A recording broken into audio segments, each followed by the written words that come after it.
in the name of common sense, does that mean, are you crazy? Why would I even serve him if he's that sadistic and masochistic? I don't need a God like that. And so if I am so focused on staying on the line, I can't fulfill my assignment. But my God is big enough to handle my fault, my strokes, screw-ups, my mess-ups, because he's already prepared for what I might do. He knows what I'm going to do before I do it, and he already made preparation for me before I get there.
What follows darkness is light. That darkness is the indicator that light is getting ready to shine. So there it is in Genesis, when darkness was upon the face of the deep, and God in the spirit form moved upon the face of the waters, and then God said, let there be. Because darkness precedes the light. Are you understanding what I'm saying? But he needs the darkness there so that God can move upon the face of the deep, so that the shift can take place. Listen, look at your neighbor and tell your neighbor that shift take place in the darkness. Oh God, y'all didn't hear what I just said. Everybody's not going to see the shift that's happening. They see the chaos, but they don't see the shift. They see all the craziness going on in your life, but they don't understand that underneath the darkness, God is moving in secret. He's moving in quiet. He's moving in the hidden places. He's moving in the cracks and the corners and the crevices. He's moving in places that you cannot see. And when the light comes, they're going to see a new order.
Even afraid to dream, afraid to imagine.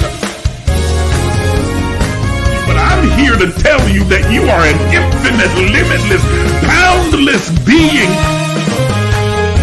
Are you willing to do what is necessary to have what you desire? Thank you for joining us. Please take a moment and like the Facebook page, subscribe to the YouTube page, and hit the notification bell so you'll be notified when we go live. If you are finding value in these enrichment sessions, please consider supporting this page financially. Your donations allow us to continue to provide spiritual enlightenment, self-exploration, and kingdom knowledge. Also, consider becoming a partner because partnerships have this privilege. As a partner, you'll be able to attend our annual Partners Only Summer Summit, join us for our 6 a.m. virtual daily guided meditation sessions, weekly advanced empowerment sessions, regular prophetic insights and instructions, 30% discount on all Emerge books and merchandise, and a custom Emerge t-shirt. You'll also gain full access to the private Emerge Movement community page as well as group chats. Once again, thank you for watching. Good morning, everybody, and welcome to the Emerge Empowerment Session. I'm your host, Isaac J. Miles Sr., and I am overwhelmingly excited that you've decided to join me this morning for this impactful conversation that I know will positively impact your life. Thank you for watching me here, those of you watching via Facebook, as well as those of you who may be watching via our YouTube live channel. I want to welcome all of my TikTok family to this viewership this morning as well. I appreciate all of your support on that new social media medium and for your coming over, making the journey to come join us here for a live empowerment session.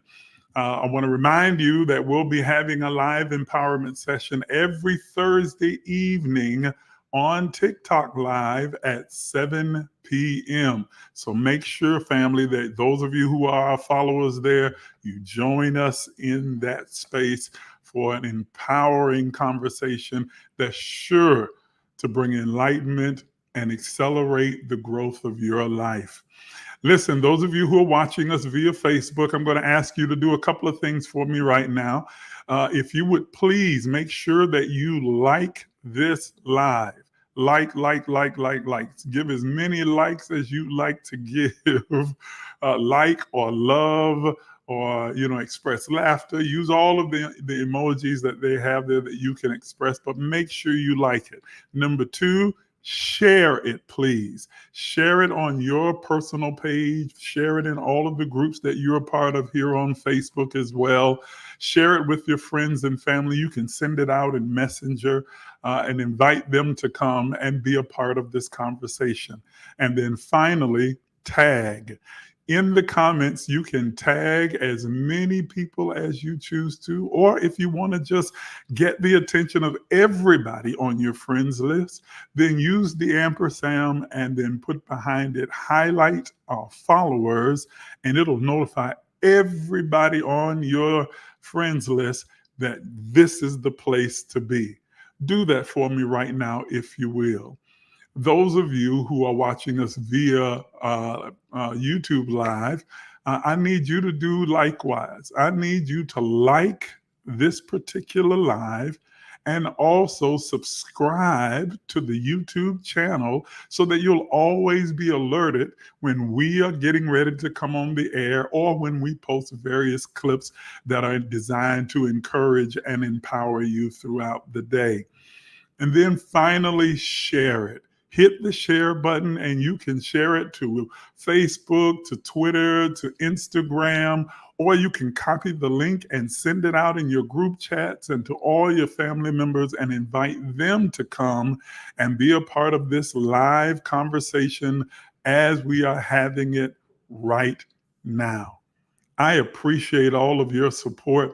I appreciate your presence here today, and I'm excited to be able to share with you the topic that we've chosen for this morning. So this morning, we're going to talk about on this Soulful Sunday. It is Soulful Sunday, everybody. We're going to talk about nurturing the soul. Nurturing the soul.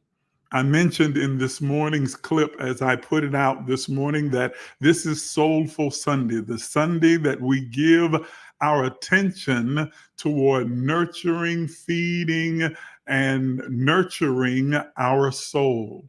And it occurred to me that many people may not really understand what that means or how to go about practically to actually nurture, nourish, and feed your soul. Embrace it. And so I thought today we would spend some time in this empowerment session talking about nurturing the soul. Again, this is going to be a really good conversation filled with a lot of information. So you want to make sure that you are taking notes or that you bookmark this particular live so that you can come back and watch it again and again and digest all the information that we're going to share with you this morning.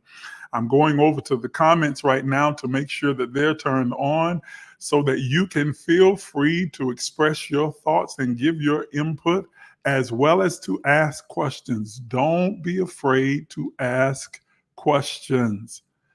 Okay? I want you to ask. Let's have a lively, robust conversation. Use the comment sections to be expressive and to tell me what's going on in your thoughts and your mind as we go through this particular teaching. Are you ready? Are you strapped in? Then let's get ready to go. So when we talk about nurturing the soul, I think that the best place for us to start this morning is by defining what the soul is and its parameters, and so that we can have a working definition to go from and an understanding from which to launch into a deeper conversation. The soul, and here is a very simple definition. The soul is the vehicle through and by which the spirit experiences and expresses itself. I'm going to repeat that again. The soul is the vehicle through and by which the spirit experiences and expresses itself. It is the conduit of our divinity, channeling and imparting its limitless power, its infinite wisdom, and its ubiquitous presence. Let me say that again. Okay? It is the conduit of our divinity, God in us, through us, and as us, by channeling its and interpreting its limitless power, its infinite wisdom and knowledge, and its ubiquitous presence. We know that the divine spirit that we are, is all powerful or omnipotent. It is all knowing or omniscient, and it is in every place at all times. It is omnipresent. It is the reflection of the all of everything, or the reflection of God. We are God manifested in human form, or God in the flesh. So the soul then is the vehicle by which the divine spirit that we are is able to experience and express itself. We are divided into those three parts: the spirit, the true essence of who we are; the soul, the vehicle by which the spirit experiences and expresses itself; and then the body, the form in which the spirit operates, moves, and is able to tangibly experience this three-dimensional existence that we call Earth. It's the spirit being human. We are not a human having a spiritual experience. We are a spirit having a human experience, learning, exploring, and expressing itself through the vehicle, the middleman of the soul, it being the conduit that channels our divinity into experience and expression. I hope that that's clear and easy to understand. Okay? So it's the spirit expressing and experiencing itself through the vehicle of the soul, tangibly connecting with this three-dimensional world through the body. It's pretty simple. Makes sense, right? Let's go a little bit further. The importance of nurturing the soul. Because the soul is the vehicle through which the spirit experiences and expresses itself, it has interior senses, just as all of us have our 5 exterior senses like sight, hearing, touch, taste, smell. We have also 7 interior senses that are innate to the soul. They are the will, imagination, perception, reasoning, intuition, memory, and empathy. I'll repeat them again for those of you who are taking notes and writing this down. The soul's interior 7 senses are will, imagination, perception, reasoning, intuition, memory, and empathy.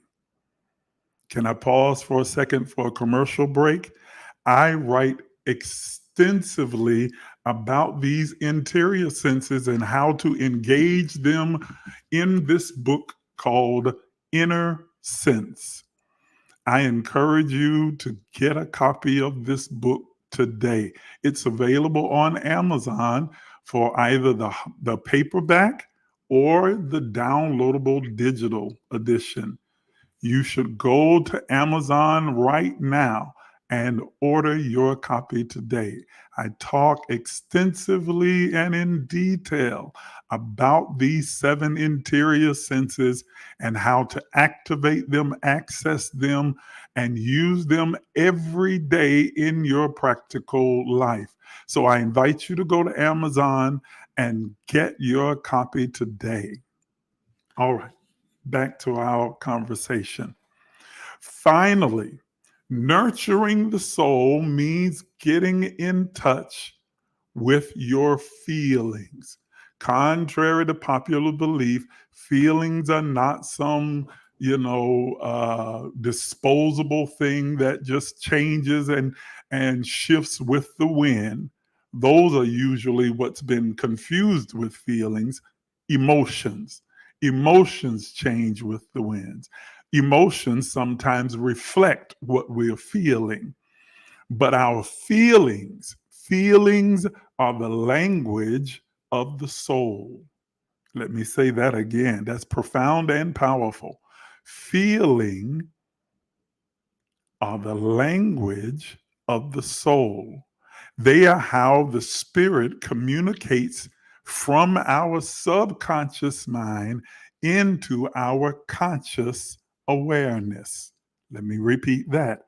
Feelings are the way that the spirit communicates from our subconscious mind into our conscious mind.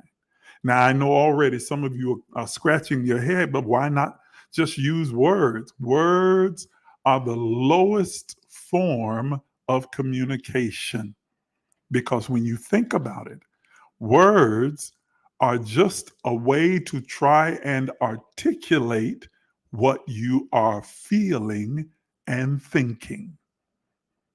That's all. Words are just paint on a paintbrush, trying to create a portrait of what it is that you are feeling and thinking or imagining. Are you understanding what I'm saying? So feelings are a higher form of communication.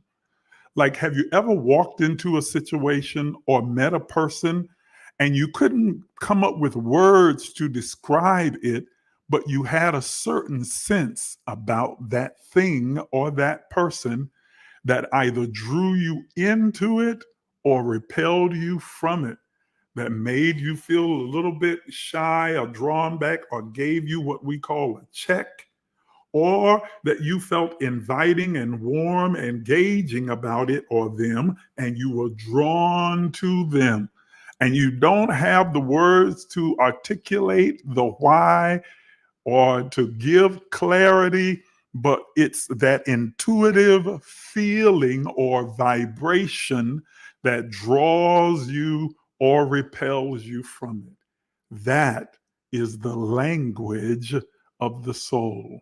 That is the intuitive knowing of the spirit, of the soul, that is being communicated from the spirit out of our subconscious mind, bringing it to our conscious awareness. The spirit speaks a language that can only be interpreted by the soul. Ooh, you should write that one down in your notes as well. Let me say that again. That the spirit, the divine, the all of everything, that God part of us, speaks a language that can only be interpreted by the soul. And the soul communicates from the subconscious to our conscious awareness, making us aware of what the spirit is trying to communicate. He that hath an ear, soul, to hear, let him hear what the spirit is saying to the church. Not a building or a temple, but us, to the soulful community, the calling together, the ecclesia, the called out. He that hath an ear, soul, to hear, let him hear what the Spirit is saying to the church. So the soul, being the seat of our will, imagination, perception, reasoning, intuition, memory, and empathy, is also where our feelings began to communicate, which is the language of the soul, to communicate to our conscious awareness. Everybody following along? You getting it? I hope so. If you don't, then please don't hesitate to put your questions or comments in the comment section. I want to address them, and I want to make sure everyone walks away with a clear understanding. So I'll move on. What is the nature of the soul? The nature of the soul is limitlessness and timelessness. Limitlessness and timelessness. Let's unpack those two things. When we talk about the limitlessness or the limitless capacity of the soul, we are speaking from the understanding that the soul is the vehicle through which the spirit experiences and expresses itself in this three-dimensional world.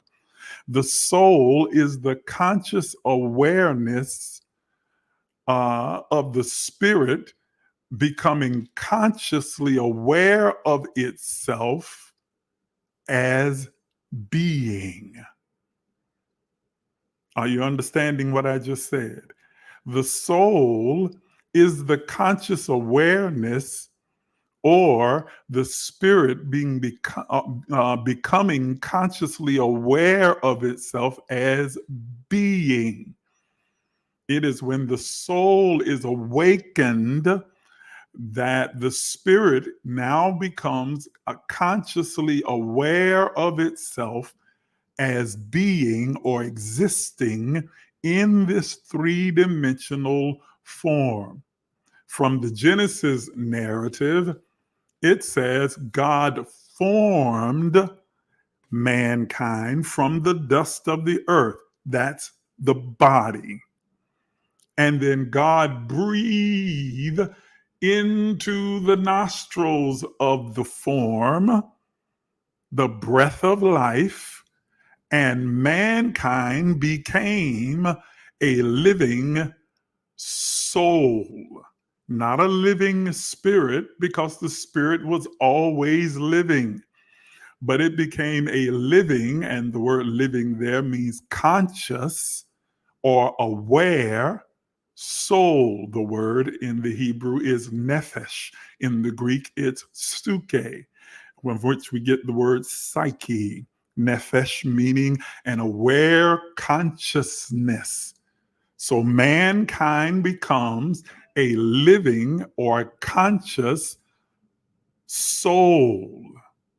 Are you hearing me? A psyche, able to comprehend, to see, experience, and express itself through the human form into which it was breathed. The narrative, of course, is an allegory to give us a portrait and a picture of how the spirit, soul, and body interconnect and intertwine in order for us to experience.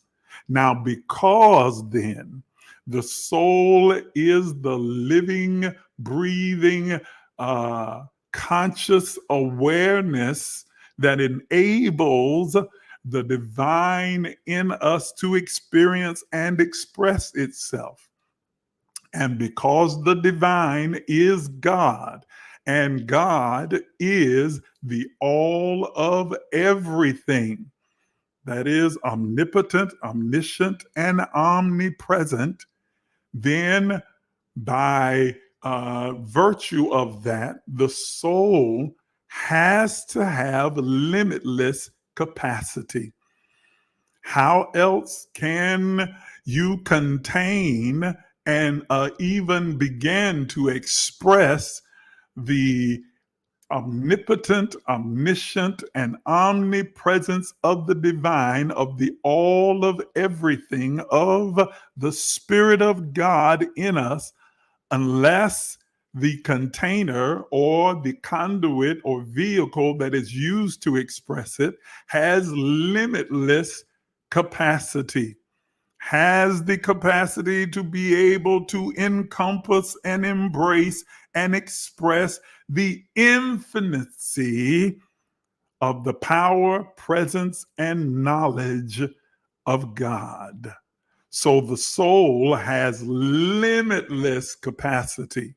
Now, you may be only consciously aware of a finite part of its capacity. Most people are, but it is through the vehicles or the practices that I'm going to give you later that we're able to access that infinite capacity and begin to explore the vast landscape of the soul and delve into the depths of the knowledge, insight, wisdom, revelation, the presence that is made available through the soul of the Spirit. Are you understanding what I'm saying to you? So the soul's limitless capacity makes available to us access into the infinite power and presence and knowledge of the Spirit. I want you to see the interconnectedness and the synergy that is made possible, or the synergy of the spirit, soul, and body, how they flow continuously together so that we can have this lived experience. So the infinite power, presence, and knowledge of spirit is contained in the limitless capacity of the soul, giving us access so that we can know even as we are known. I have a saying that that is based in fact, but seems a little bit paradoxical, that I drew from a great theologian, historical theologian, Tillage. The man that knows God does not outgrow God, but God causes him to outgrow his limited and immature views of God. Thus, God remains God while changing in the mind of the growing person. In other words, that there is an infinite power, knowledge, and presence of God that resides in each and every one of us. And as we began to explore the vast landscape of the soul, it gives us access into that infinite power, presence, and knowledge, thereby shifting our perceptions and perspective on God, seemingly as though God is becoming something different, but God really isn't. It's our understanding, view, and perception of God that is expanding, growing, and becoming more enlightened, causing us then to be transformed by the renewing of our conscious mind, moving us from one state of being to another, or what the Bible calls going from glory to glory and faith to faith, elevating us, lifting us, expanding us, causing us to access more power, more presence, and more knowledge. Learning is really just your being reminded of what you already know. It is when those of us who are teachers, mentors, say and do things that trigger the knowledge that is already loaded and coded within your DNA to be reassembled, remembered, reassembled, and reconfigured in your conscious awareness. That's the limitless capacity of the soul. Now, by virtue of that and necessity of that, then the second aspect of the nature of the soul is made visible, which is the soul's timelessness. The timelessness of the soul. Can we go back to the Genesis narrative? Let's go back and refer to it. The soul, based upon the Genesis narrative and every narrative in every spiritual text across religious views and ideologies, the soul is the creation of God. The soul is the creation of God. And God breathed out of itself into the nostrils of the form, and man became, that's a creation term, man became a living, conscious, aware, nefesh, suke, soul, psyche, conscious mind. So the soul is the creation of God. Now, if we follow the Genesis narrative to its logical conclusion, understanding that it is an allegory, painting a portrait of creation and helping us to better understand our existence in this three-dimensional world, then what we find in the narrative is that there is only one breath. We never find in the biblical text or in any other sacred text, whether it is the Quran, the Bhagavad Gita, the book of Tao, the ancient Egyptian book of the dead, or any other sacred text, the Kabbalah, you never see the mention of God breathing more than once. One breath into one being, and then from that being comes all of humanity. And that breath takes place when God begins the beginning. I want you to catch what I just said. And that singular breath takes place when God begins the beginning. The beginning of the breath, the beginning of the creation of soul begins when God begins the beginning in the Genesis narrative and every other spiritual text. That the all of everything, knowing that it was all that it was, wanting to experientially know and experience itself, then took itself and individualized itself, breathing all of itself into a three-dimensional form, causing it to become or creating a living, consciously aware soul, singular soul in one form. And then from that form, the individuation of that soul and spirit is multiplied, fruitful in multiplication, across the entire expanse of the global time and space.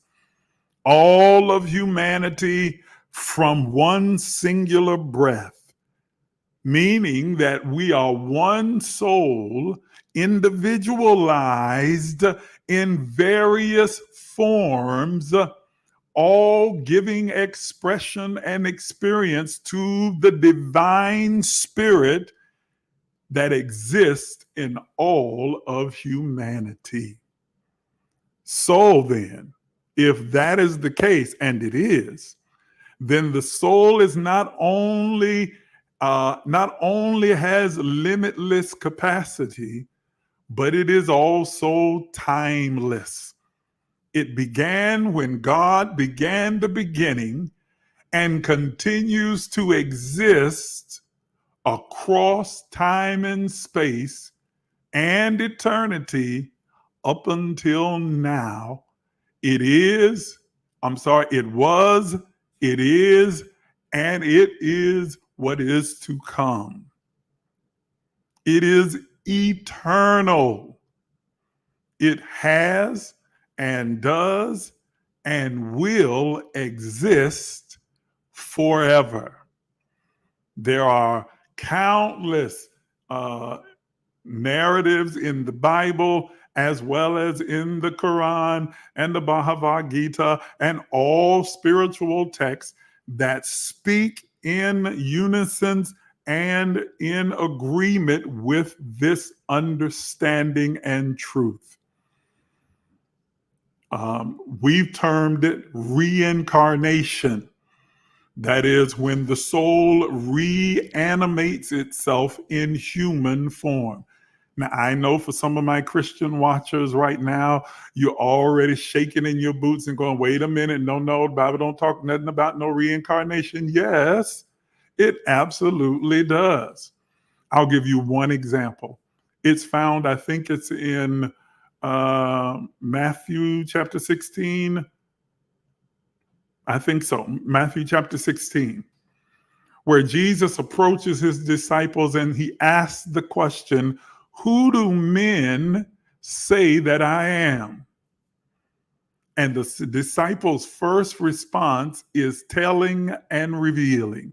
They say, some say you are John the Baptist, who was already dead, had been beheaded. Some say that you are Elijah, who had been dead for centuries. They spoke about reincarnation in saying, you're John the Baptist, you are Elijah. And listen, the narrative goes on in Jesus's response to them. He never says, no, I couldn't be John the Baptist or Elijah. Those people are already dead. He never refutes their idea of the reincarnation of these earlier figures. He simply goes on to say, but now, who do you say that I am? Why would they even put forth the idea if they did not understand that the reanimation of the soul was possible and even necessary because of the timelessness of the soul? This singular soul that was breathed into the singular form, individualized into the multiplicity of forms that have existed and continue to exist across the multiverse, is a timeless entity having experienced itself as being in different forms throughout the multiverse and throughout time and space. It is eternal. We even see in the Bible where it talks about the eternalness of the soul. Whosoever liveth and believeth in me shall never die, he says. Or God so loved the world that he gave his only begotten son, that whosoever believeth in him shall not perish, but have eternal life. The eternalness of the soul is a foregone conclusion across every spiritual spectrum and every religious tradition.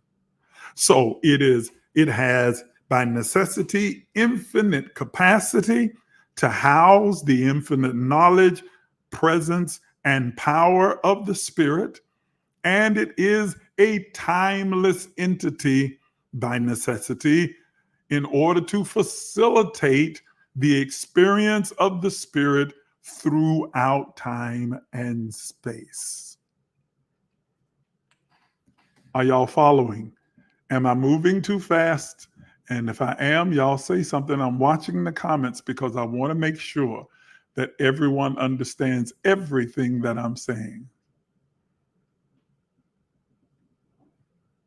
Okay, right, Theresa. Theresa says, this is why we're all connected. Yes, that there's really no separation between us. The division that we are experiencing in the global community is man-made and imagined.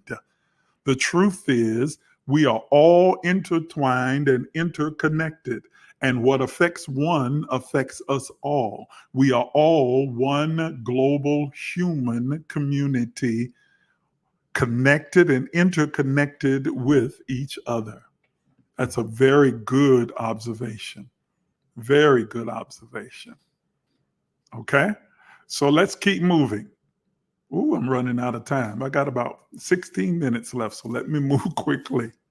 So let's move then to the practices of nurturing this important, precious vehicle that is our soul. I want to give you several ways that you can nurture your soul. So if you're taking notes, you can begin to write them down. I'm going to unpack them as I go, but I'll try and do it as quickly and concisely as I possibly can. And if you need me to repeat any of them, then don't hesitate to ask. And if you want further exposition of those things that I'm going to mention, then I encourage you to become a partner with the Emerge movement, because in the Emerge Partner Portal, we have a session every week called Diving Deep. It's in that session that we go into greater detail about some of the concepts that we're going to be discussing in just a few moments here in this conversation. Diving Deep is a partners only empowerment session. You have to be a partner in order to be able to be a part of this conversation and have access to in-depth knowledge, insight, and conversations centered around these kinds of conversations that we're having right now and the principles that I'm going to expose you to. So I invite you to become a partner with the Emerge movement. Consider that today. So let's get to the practical ways that you can nurture the soul. There are several. Write these down. Number one, through meditation and mindfulness. Meditation is one of the greatest tools that you can ever access to begin to investigate and explore the vast landscape and the depths of your soul. You do it through either guided meditation, mindful meditation, transcendental meditation. And if you again want to know more about what those meditations entail, I invite you to become a partner because it's all in the partner portal. Second way of nurturing your soul is through nature and solitude. Reconnecting with nature and with the universe, because everything emanates or has its genesis out of God. Then, since we come out of God, and all of nature comes out of God, and all of the universe comes out of God, it follows and makes logical sense that we are not only interconnected with every other soul, one soul from the one individual form, individualized into these different forms, but that we are also one with the entire universe, all of the planets, the stars, the universes, the galaxies, the constellations, and we are connected with all of nature. That is plant life, animal life, the air, the sun, the wind, the fire, the water. We are connected to it all. That's why all of it vibrationally has an effect on us. The discussions around things like climate change are just an expression of our interconnectedness with all of nature. Our connection, the reason that so many people feel such a deep connection to their pets and other animal life is because there is a real spiritual connection between humanity and all of nature. And so when we reconnect with nature by walks on the beach, putting our feet in the water, walking through nature, touching and holding and handling nature like trees and flowers and smelling their fragrances, playing with your pets or other animals, visiting the forest and communing with all of the insects and like butterflies, caterpillars, and other things of this sort. All of it causes a reaction within your soul because you are intimately tied to all of it. So for those religious-minded people who are constrained by the dogma and legalism of their particular religious ideology, you then will label things like the constellations or zodiac or crystals and other things like that as demonic, and sages and herbs are all demonic. That is a lie straight out of hell, that non-existent place. But you understand the hellscape of somebody's mind. because all of those things are a way of communicating, connecting, and channeling our energy with our connection with all of nature. Everything emanates out of God. Did something else create sage and crystals? Did something else create the constellations? Who put the constellations in the sky? Who causes the Earth's movements and rotations to take place along with all of the planets in the solar system? And why does science and biology show that there is an intrinsic connection between our human emotions, feelings, and our operation with the constellations, with the tides, and all of nature? No one can deny that those things all have an effect on us as humans. So by reconnecting with nature and the universe, we nurture and nourish the soul. Also through times of solitude. What do I mean by solitude? It is giving yourself or reserving time for you to just sit in quietness and in stillness, in contemplation, and to giving yourself the opportunity to make inquiries of your soul, to ask yourself questions like, what new thought or idea or concept is trying to emerge and surface within me? What am I presently being, and who am I becoming? What must I become in order to accommodate this new thought, understanding, revelation that is emerging within me? Or what must I do to facilitate further growth for my soul? Or what must I release and let go to facilitate my expansion and my evolution?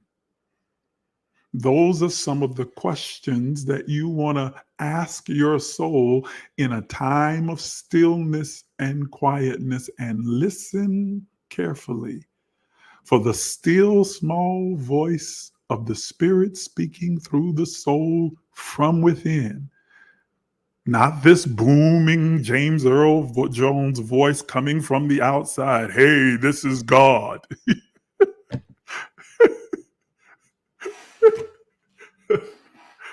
I'm Morgan Freeman. But it is the voice that sounds like your own, speaking from within, resonating and emerging and illuminating your conscious mind. Another way of nurturing the soul is creativity and expression. Artistic endeavors are a good way of nurturing and nourishing the soul. Participating in artistic expressions such as music, like singing, praise, worship, all of these things are ways of expressing yourself artistically, or through dance or painting or acting, or some other type of artistic expression that allows the soul to liberate itself and freely express itself, being and becoming all that it desires, creating space for its expansion, to employ its interior senses of imagination and will and empathy, its interior senses of intuition and perception. Another way of nurturing and nourishing the soul is through relationships and community. building meaningful connections with other like-minded individuals, finding your soul mates, your soul tribes, and your twin flames. And there is a difference between all of those things. And if you want to know the difference, come on over to the Emerge movement. Become a partner today so you can come into the portal and get that in-depth teaching and understanding.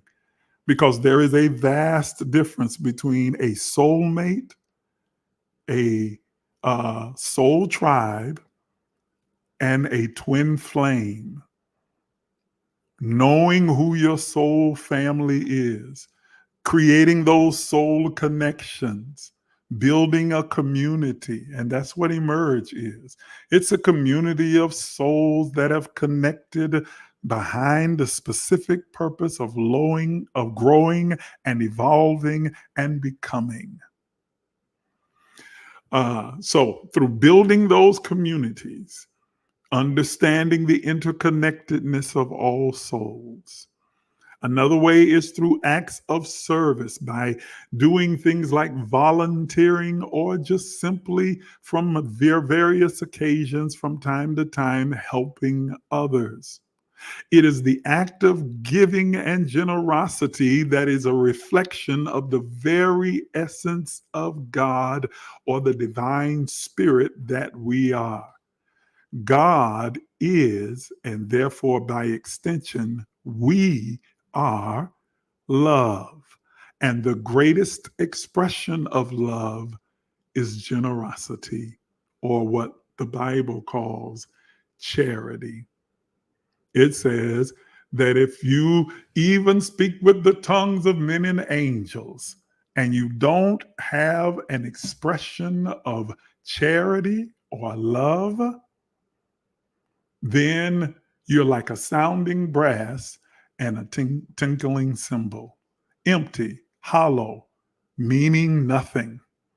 Because the greatest expression of the all of everything of God is love, and the greatest expression of love is generosity.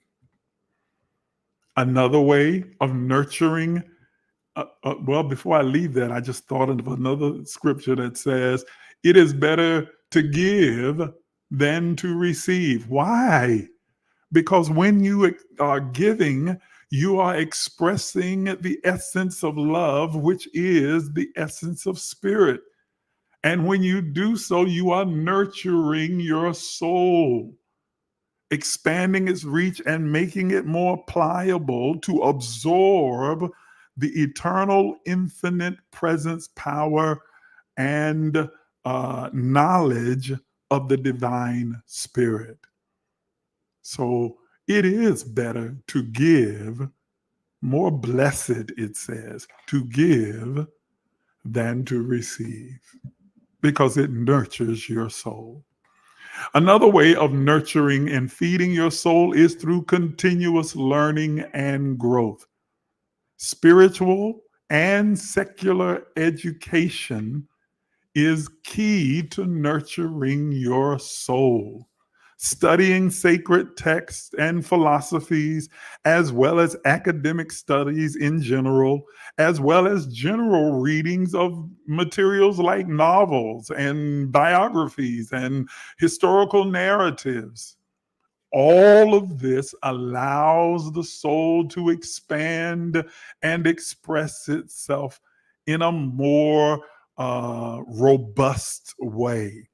The more information you feed into the soul, triggering its infinite knowledge that is already locked within it, you unlock the soul to expand and soar to new heights.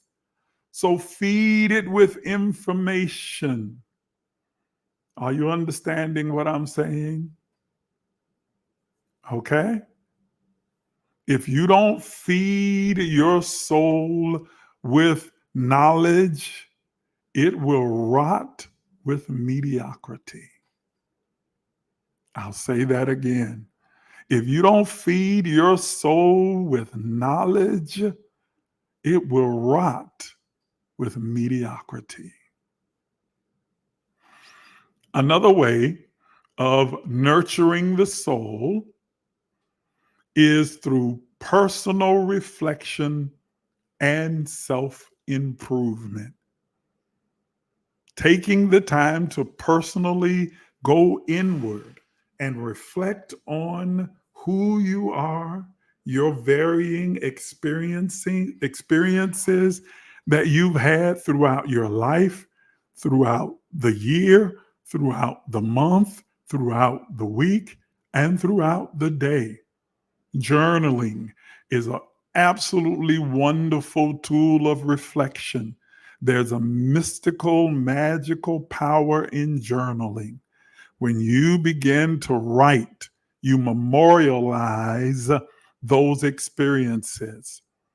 And so begin to journal about and give expression to what you have been experiencing as you reflect upon who you are and who you are becoming. That introspection, that searching, that insight into self, that self-actualization is a necessary part of nurturing and nourishing your soul. Finally, the last practical way that you can nurture and nourish your soul is by embracing the soul's journey. What do I mean by that? I mean by practicing the law of detachment and becoming more accepting and surrendering to the natural flow and rhythm of life. Life is filled with swift transitions. Life is filled with twists and turns and ebbs and flows.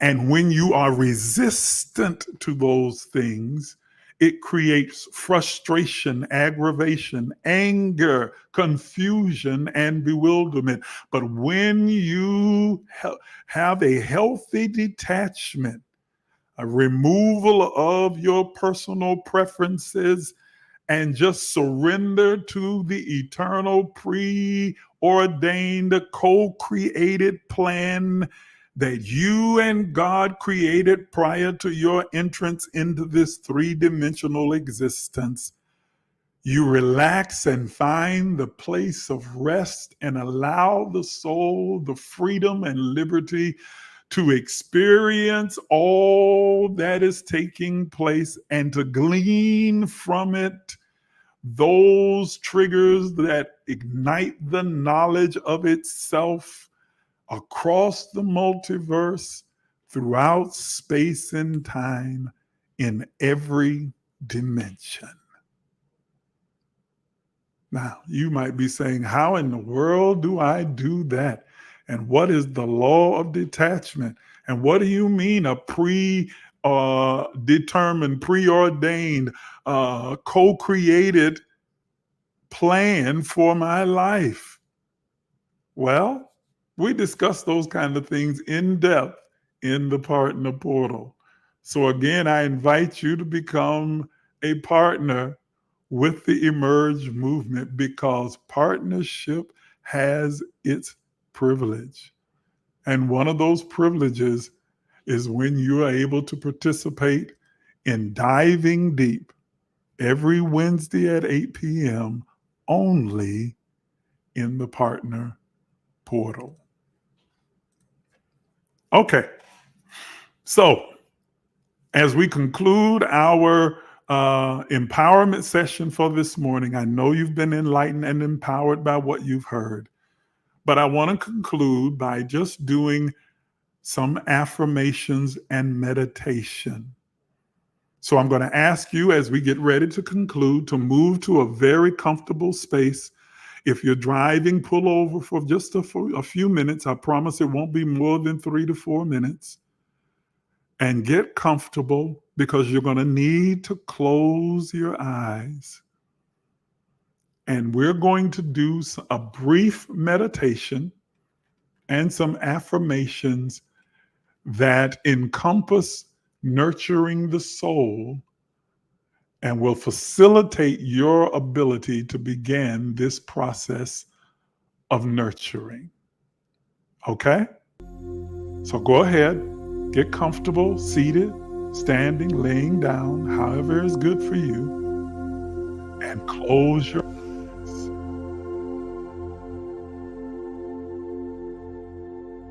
Try and quiet your thoughts and your mind.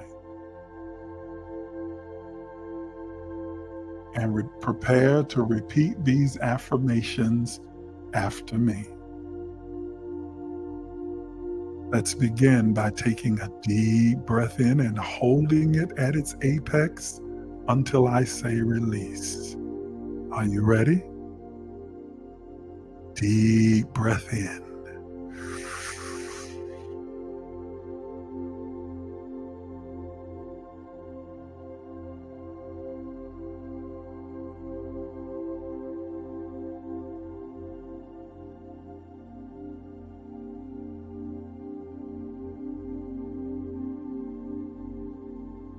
And release.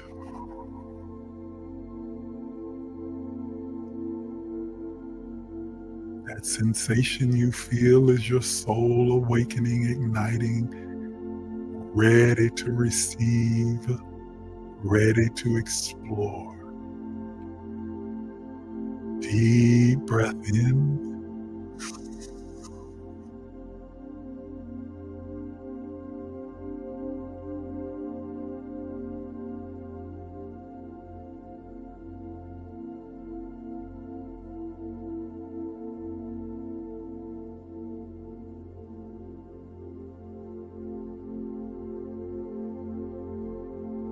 Release.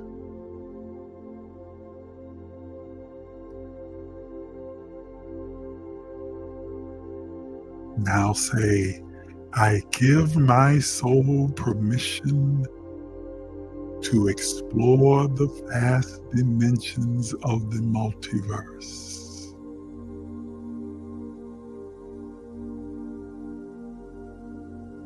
I give my soul permission to embrace new experiences with an open heart.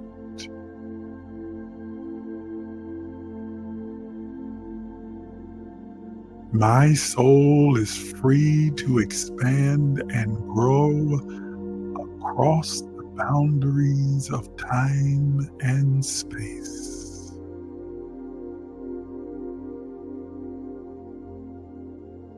I trust in the infinite knowing and wisdom of my spirit expressed through my soul as it journeys through different dimensions and realities.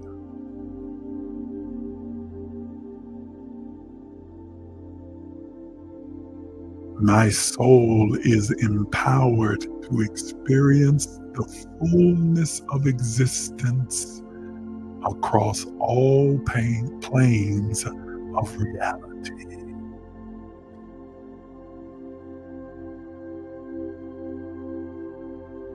I honor my soul's desire to explore and expand beyond the physical realm, discovering the wonders of the multiverse.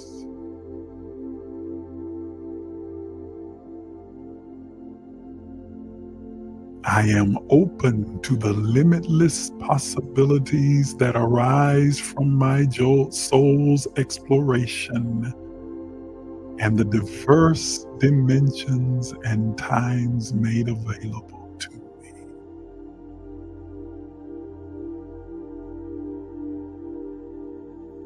My soul's journey through the multiverse is a source of profound growth and enlightenment.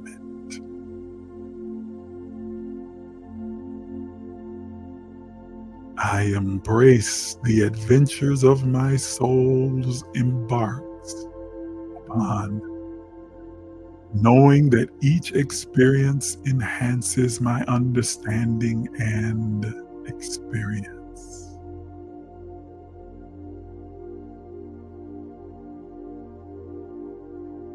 My soul's travels across dimensional lines bring clarity, insight, and deeper connections with the all of everything.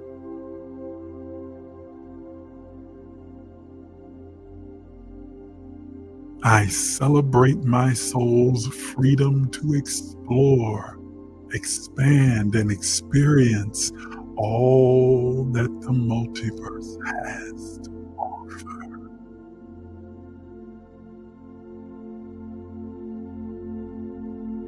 And I embrace the adventures my soul embarks on, knowing that each experience enhances my understanding of existence.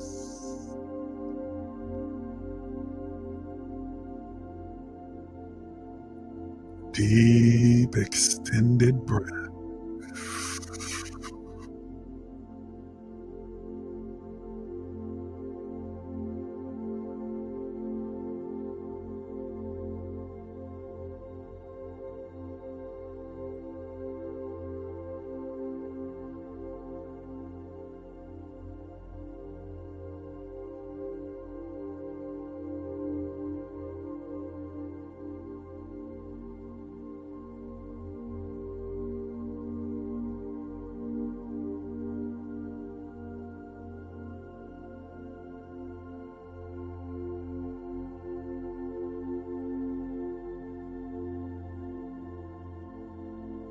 And release.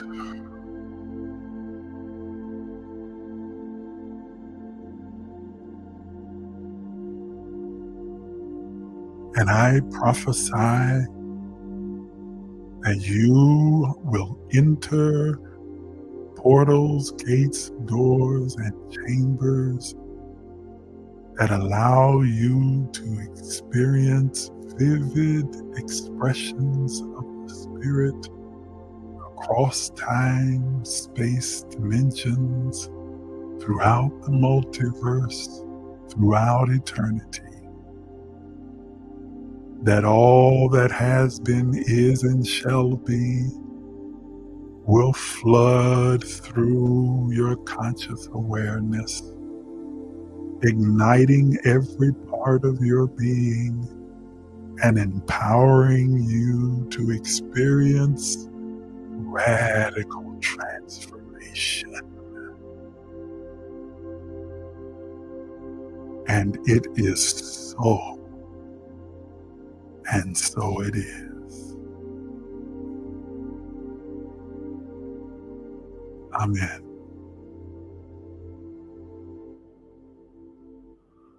Whew.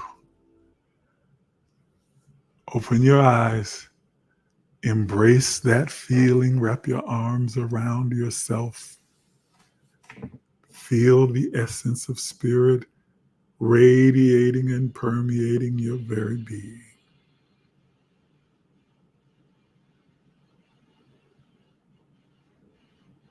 What a wonderful, wonderful empowerment session this has been.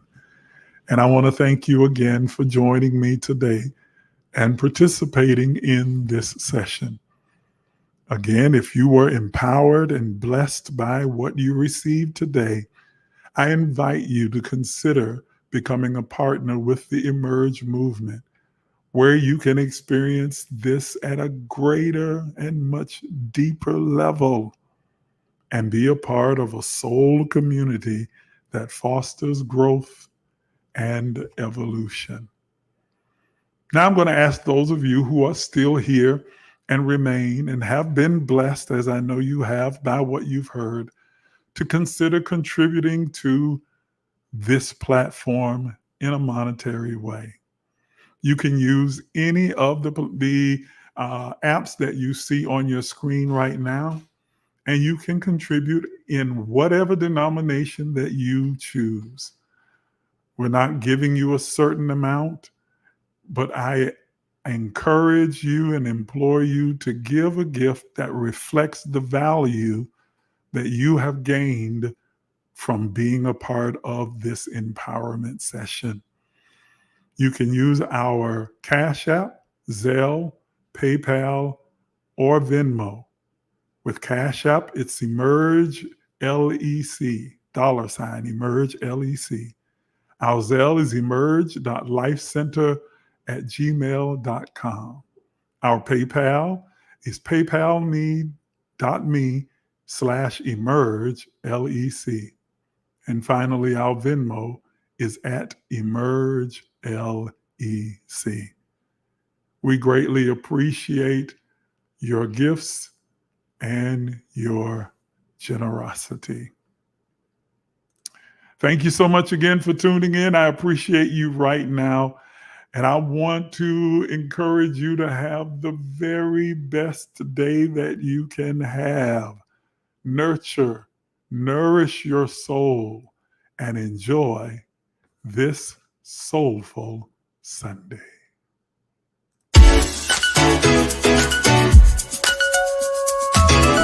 Some of you are even afraid to dream, afraid to imagine.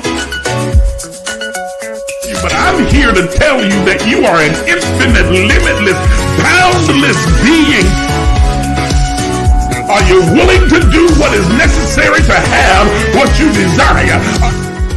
You've been listening to Apostle Isaac Miles, the disruptive innovator, a mentor, an author, a motivational speaker, an entrepreneur, and the founder and spiritual director at emergelec Life Enrichment Center. Please take a minute to subscribe, like, and share this page. If you'd like to become a partner, you can do so by emailing us at emerge.lifecenter@gmail.com. Again, that's emerge.lifecenter@gmail.com. Once again, thank you for watching.